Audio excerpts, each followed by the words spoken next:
बे समाव बयखौबो खुलुमबाय। बे समाव नोंथांमोननो गहपुर हालामनि मोनसे रादाब होनो थांदों। जोंहा फैगौ 3 अक्ट'बराव जि पखेला प्लेग्राउन्डआव थैसाम पार्ट 2 खौ मोनसे ग्रेन्ड प्रिमियार श' खालामनो लादोंमोन। दा बेयाव आंजों लोगोसे दङ जोंहा बिथां आरएल फिल्म प्रडाक्शननि बिगुमा रबि नार्जारी आरो लोगोसे ओरै दङ जोंहा एसिस्टेन्ट डाइरेक्टर प्रबिन बसुमतारी आरो लोगोसे दङ आदै लंकेश्वर बसुमतारी। दा बिथांमोन साथामनि गेजेराव आङो बिथांमोननि सिगाङाव सोंनानै मिथिनानै लागोन मानि थाखाय बे फैगौ 3 अक्ट'बराव जि जानो गोनां थैसाम पार्ट 2 नि ग्रेन्ड प्रिमियार श' बेखौ मानि थाखाय फावसयनाय जाखो बा पस्टपन खालामनाय जाखो बेखौ आं नोंथांमोननो होनो थांगासिनो दं। आं बिथांमोननिफ्राय सावरायनानै दायो मिथिनानै लागोन। दा गिबियावनो आङो आरएन फिल्म प्रडाक्शननि बिगुमा बिथां रबि नार्जारीनिसिम आं मिथिनो लानि नोंथाङा जे बे 3 तारिखआव 3 अक्ट'बराव जे ग्रेन्ड प्रिमियार श' बेखौ जों दिन्थिफुंनो लादोंमोन। दा बेखौ मानि थाखाय फावसयनाय जाहैखो बेखौ एसे बुंनानै होगोन नामा? गिबियावनो आं खुलुमनाय बावहरनाय थाबाय बिथांनि चेनेल नायगिरि बिथांमोनखौ आरो आंनि मुभिखौ नायगिरि बिथांमोनखौबो आं गिबियावनो खुलुमनाय थाबाय। आं बेखौसो गिबियावनो निमाहा बिनाय थादों जे फैगौ जानो गोनां गाबोन जितु जोंनि प्रिमियार श'आ पस्टपन खालामनायनि थाखाय आं नायगिरि बिथांमोनखौ जितु हांख्रायदोंमोन बिथांमोननि सायाव आं गिबियावनो आं निमाहा बिनाय थाबाय। दा बाथ्राया जाहैबाय नै जोंहा दासो सोलिबाय थानाय जोंहा फंबाय बिनानावमोननि जितु एमइ स्कुल हाइ स्कुल आरो गोजौ थाखोनि जोंहा एग्जाम सोलिबाय थादों। दा जों जिथिया डेट लानो नागिरदोंमोन अब्ला 28 तारिख बा 30 तारिखनि सिगाङावनो सेप्तेम्बर 30 तारिखनि सिगाङावनो माने एग्जामा जोबनो गोनांमोन। थ' उनाव जों डेट लाखाना मिथिबाय जे माने एग्जामाव एसे पस्टपन जाबाय होननानै। दा नैबे मास अक्ट'बरनिफ्राय सोलिनानै माने फैगौ अक्ट'बर 9 एबा 9 तारिखआवहाय जोबहैगोन। दा बे हिसाबै जोंनि ओनसोलनि गिदिर गोलाव बोसोनगिरि बिथांमोना आरो माखासे जोंनिनो संगठननि बिथांमोना जोंखौ खावलायनायलाय दा बिथांमोननि जोङो जिथुनाखि जोङो बिथांमोननि ओनसोलनि जोंनि इन्टेलिजेन्ट बिथांमोननि गोरों गोरा बिथांमोननिफ्राय जोङो बोसोन लानानै जों एडभाइस लानानै जोंनो सोलोंबोनाय हिसाबै बिथांमोननि खोथाखौबो जों ना होननो हाया। बेनिखायनो जोंबो आरो जोंनि फारसेथिं इडुकेसननि लाइनाव जोंनि फंबाय बिनानावनि बाथ्राखौबो जों साननांगोन। मानो होनबा जोंनो बिसोरखौबो लामा दिन्थिनांगोन आरो जोंनिफ्राय सिगां जिथु लामा दिन्थिनाय जोंनिनो मानगोनां गोरों गोरा जोंनि गहपुर ओनसोलनिनो इन्टेलिजेन्ट आरो माखासे संगठननि बिथांमोन सारमोननि जोंनि खावलायनायाव जोंबो लानो गोनां जादों आरो जों बिथांमोननि एडभाइसजोंनो दिनै जों बेफोरबायदि सिनेमायाव जोङो जोंनि सावथुन मुलुगाव जौगाबोनो हादों बिथांमोननि हेफाजाबैनो। दा बे हिसाबै जों बिथांमोननि एडभाइसखौ लानानै गाबोननि डेटखौ जों 3 तारिखनि डेटखौहाय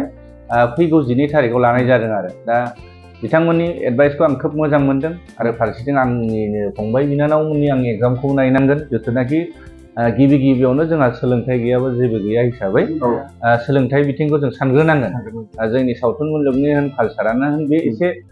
सेकेन्ड माबायाव गोलैयो आरो बे माबायाव सेकेन्ड स्टेपाव गोलैयो। बे हिसाबै जोङो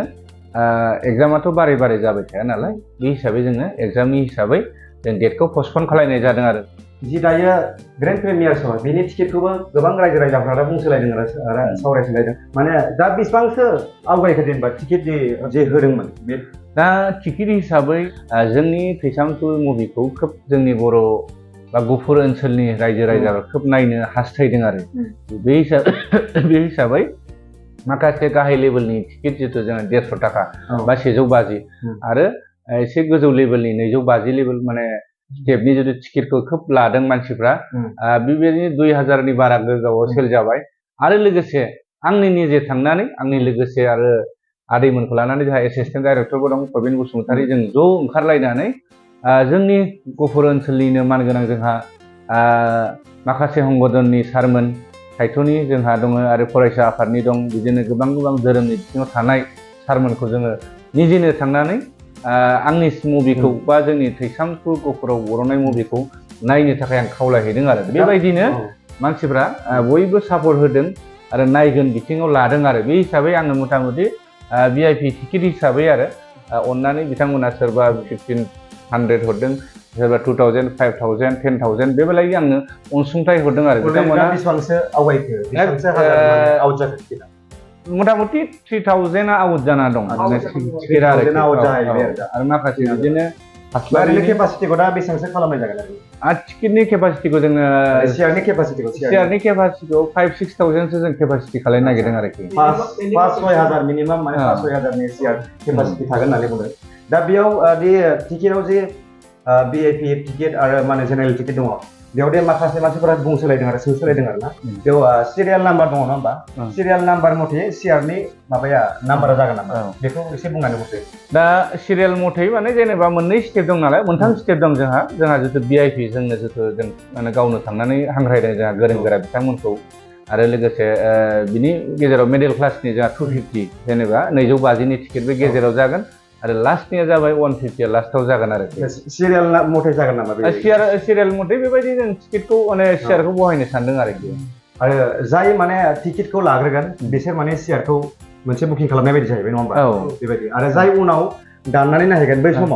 समाव दाननायनि केपासिटिया थागोन बे समाव दाननायनि केपासिटि थागोन बिसोरो उनाव थागोन आरो बिसोर जाय माने टिकेटखौ लाग्रोगोन बिसोरो मोनसे खथा लाखानाय जाबाय आरो टिकेटखौ बुकिं खालामनाय हिसाबै दा आं बेखौ गिबियावनो आं मिथिना लाबावनोसै दा आर्टिस्ट हिसाबै जों बे गहपुराव ग्रेन्ड प्रिमियार श' खालामनो थांगासिनो दं नोंथांमोना बे दा आर्टिस्ट हिसाबै बेयाव सोर बाहागो लाफैगोन एसे फोरमायनो हागोन नामा दा आर्टिस्ट हिसाबै जोंनि मुभियावनो थाखानाय जोंहा बिनानावमोन मानगोनां जोंहा एक्ट्रेस महरै दंखायो जोंहा मनालिसा हाज'वारी आरो गेमस्रि दैमारि दं लीना बसुमतारी दैमु ब्रह्म आरो फेस्ला महरै प्रेक्टिकेल बसुमतारी दं आरो लोगोसे जों सिंगार महरै जोंहा फंबाय सोमखोर दैमारिखौ बेयाव बिथांमोना फैखागोन आरो लकेलनिनो जोंना मस्ट टेलेन्टेड जोंहा माने दुखुनि देंखोनि राजा होनजागोन जोंहा फुंजा मोसाहारि आरो ओरै थाबाय ईशा बसुमतारीया खनदों रश्मि बसुमतारी आरो लोगोसे जोंहा आदैमोन दंखायो जोंहा नेगेटिभ रलाव थानाय लंकेश्वर बसुमतारी आदै दं बेरेमोदै आदै दं ओरै एसिस्टेन्ट जोंहा प्रबिन बसुमतारी दं बिथांमोनाबो जों जेरै माबे टिकेटनि सावगारियाव होदों बेबायदिनो जों आर्टिस्टखौ नुजागोन आरो बेजों लोगोसे जोङो सानैसो जों आर्टिस्ट लाबावनो नागिरदों संगिना ब्रह्म बिथाङाबो फैगोन होननानै बुंबाय थादों आरो प्रकाशआबो नुजाफैनो हागौ मोजां रादाब आरो मोनसे होबावबाय संगिना ब्रह्म आरो प्रकाश बिथांमोना जे पुराना आर्टिस्ट बिसोरखौबो लाबोगोन बेबायदि आरो माने कनफार्म जाबाय नामा बे कनफार्म बायदियानो जाबाय आरो होमबाथ' खुब गोजोनथाव बै समाव रायजो राजाफ्रा बयबो नायफैलायदो जोंनि जायगायावथ' बेबायदि श' जाखाया मालाबाबो बेबायदि बिदि ग्रेन्ड प्रिमियार श' दिनैसिम लाफेराखै आरो जों नुफेराखैबो दा नोंथांमोना बै समाव जाय बाहागो लाफैगोन अब्ला रियेलावनो बेबायदि बिथांमोननि टेलेन्टेड बिथांमोननि देखायनाय जि एक्टिभिटि बिथांमोननिखौ जों नुनो मोनगोन आरो फेस टु फेस नोंथांमोना बयबो नायफैलायदो बे समाव आं मिथिना लाबावगोन 30 आगस्टनिफ्राय जि थैसाम पार्ट 2 बियो रिलिज जादोंमोन दा बिसिमाव दिनैसिम 2 तारिख अक्ट'बरनि 2 तारिख मोनफैबाय होनबा बिसिमाव बेसेबांसो पाब्लिकनि अनसायनाय मोनखो बा पाब्लिकनि रेसपन्सआ बोरै 11टा हलाव रिलिज खालायदों बिनि उनाव बिराद मोजां रेसपन्स मोनदों बिदिनो जोंनि मुभिया जायगा लायै जायगा क'क्राझार बङाइगाव आरो टंलाफोर बायदि जायगायाव जोङो 21 डेज सोलिदों आरो 3 उइक्स सोलिदों आरो खोब मोजां मोनदों सिनेमा हलाव आरो बिनि अनगायैबो जोङो आउट स्टेटआव देखायदों दिनैसिम जोङो जेनेबा बुंनो थाङो बर' मुभिया आउट स्टेटआव थांफेराखैब्लाबो अनलाइन हिसाबै जोङो जोंनि खाथिनिनो अरुणाचल इटानगराव जों देखायदों आरो लोगोसे कर्नाटक बेंगलराव देखायदों आरो तेलेंगाना हायद्राबादावबो जों देखायदों आरो बिदिनो नागालेण्ड डिमापुरावबो देखायदों आरो थिग बिदिनो जोङो आरो दा जोंखौ हांख्रायबावदों शिलं आरो माने कहिमा आरो मुम्बाइ आरो दिल्लीयावबो जोंखौ हांख्रायबाय थादों केरेलायावबो रायलायबाय थादों बिथांमोना नायगोन होननानै जगाजग जागासिनो नेपालावबोथ' बर' दं नेपालाव बेबायदि हांख्रायनाय दा नेपालावबो रायलायबाय थादों दाख्लै रायलायदों नेपालनिया खिन्थु बोथोरनि समखौ नायनानै नेपालावबो दिन्थिनाय जागोन आरो वेस्ट बेंगलावबो रायलायबाय थादों आरोखि दा ओंखायनो बिथांमोननिसिम आङो खेनसे खुलुमनायसो बावहरग्रोदों आरोखि जे रायजो राजा बिथांमोना थैसाम नायगिरि बिथांमोना जे आंनि मुभिखौ नायनानै माने जोबोद गोसो माने मदद होदों बिथांमोननि सायाव आं जोबोद माने गोजोननाय थादों आंनि मुभिखौ अनसायदों जे हेफाजाब होदों थुलुंगा होनानै नेक्स्टआव आरो जों मुभि बानायनो हाथों होननानै बिथांमोना जोंखौ थुलुंगा होनायनि थाखाय आरो माने जोबोद माने बाख्नायथाव आरो फिल्म प्रडाक्सन बाय जि थैसाम पार्ट 2 खौ जे दिहुनदोंमोन जोबोद पाब्लिकनि अनसायनाय मोनदों होननानै बुंबाय 30 आगस्टनिफ्रायनो बे बिथांनि फिल्मा रिलिज जादोंमोन आरो दिनैसिम 2 अक्ट'बर जाबाय नङा होमबा फुजा सफैसिगोन आरो बिसिमाव गोबां दाब जायगा माने जोंथ' खोनाफेराखैमोन बा नुफेराखैमोन बिथांनि फिल्मखौनो दिनै फार्स्ट टाइम नुबाय आउट स्टेटआव देखायनाय आउट स्टेटआव जे बुंबाय बिथाङा कर्नाटकनि बाथ्रा बुंबाय हायद्राबादनि खोथा बुंबाय माने गोबां जेराव माने बर' दङ बिथांनि फिल्मा दिनै श' जाबाय आरो जोबोद गोजोनथाव आरो बिथांनि फिल्मखौनो दिनै फार्स्ट टाइम बेबायदि होनजागोन आरो बेबायदि श' जानायखौ जोबोद गोजोनथाव होमब्ला जोङो भिडिअखौ बारा गोबाव खालामलिया नङा होमबा दिनैनि भिडिअखौ बेखिनियावनो फोजोबबाय आरो आं नोंथांमोननि सायाव बिदाय लाबाय गोजोनथों